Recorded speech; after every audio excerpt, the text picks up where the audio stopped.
Hi, in this video, I'm going to show you how to customize this beautiful real estate template. To get started, notice there are three distinct sections of the WebStarts editor. The top section, which I've highlighted here, is called the header. Everything you place in the header will be displayed on each page of your website to provide a consistent navigation across your pages.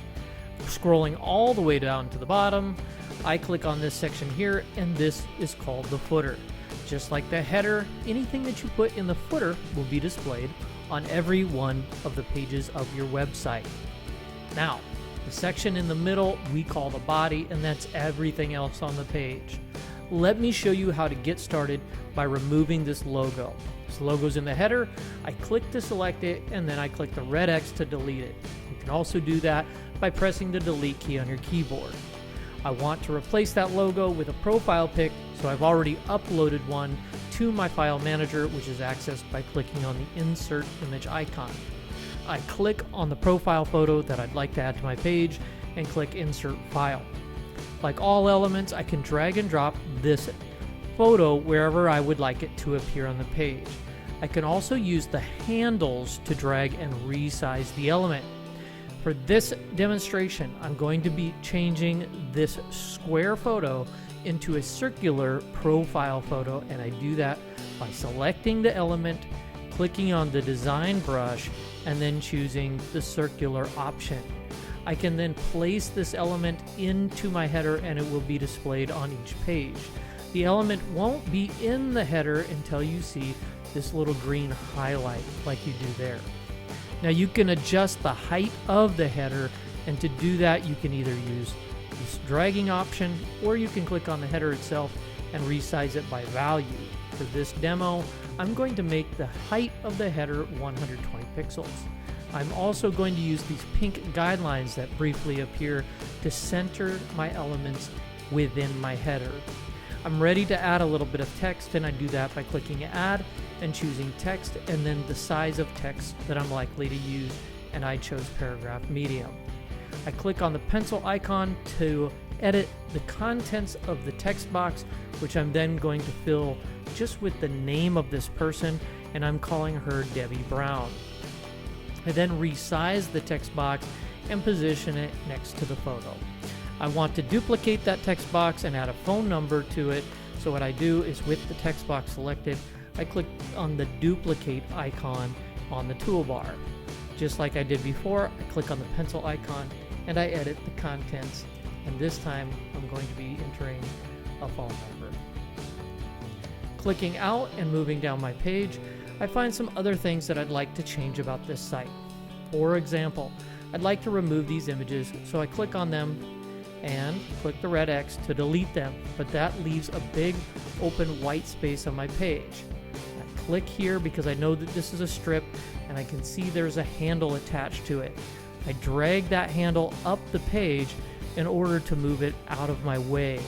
Once it's moved out of the way, I click on the elements below that strip and then use the smart drag to drag it up the page to remove that white space.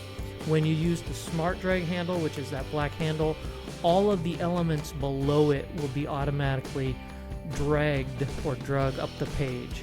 If I need to shore up some space at the bottom, likewise, I can select that smart drag and I can reduce the amount of space that's at the bottom of my page. I'm now ready to click save and publish those changes, and they are published to my live website, and I can view them by clicking view site. There you can see that I've made the changes. That's a good start to the home page. Let's jump on over to the contact page and make some changes there.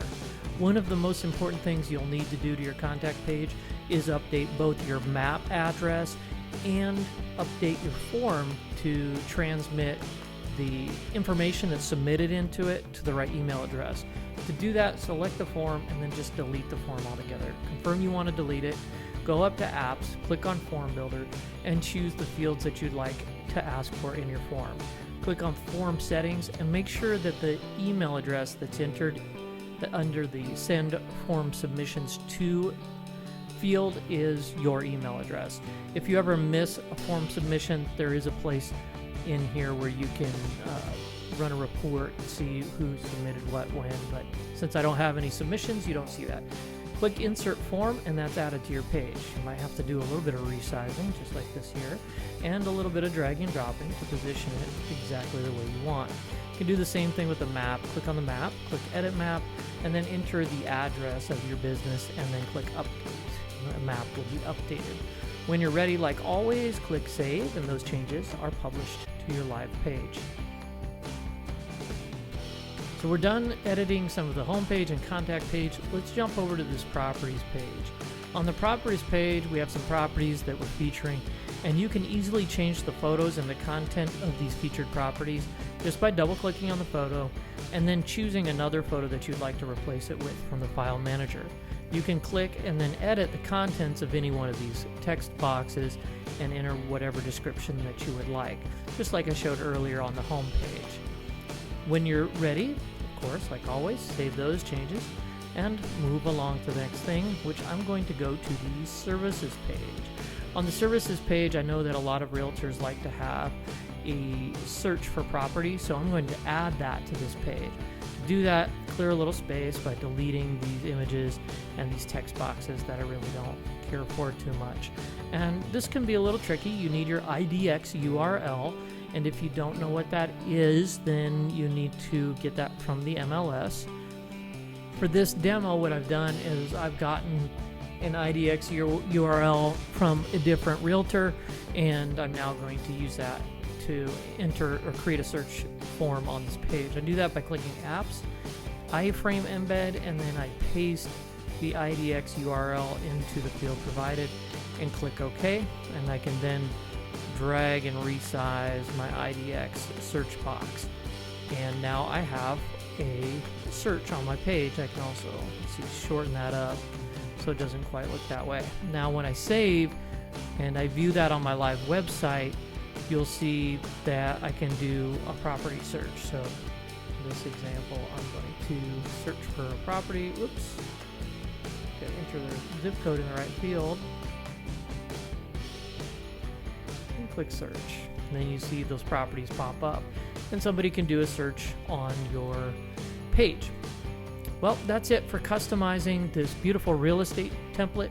Hope you enjoyed the video. You can sign up and customize your very own by visiting webstarts.com, and see you there.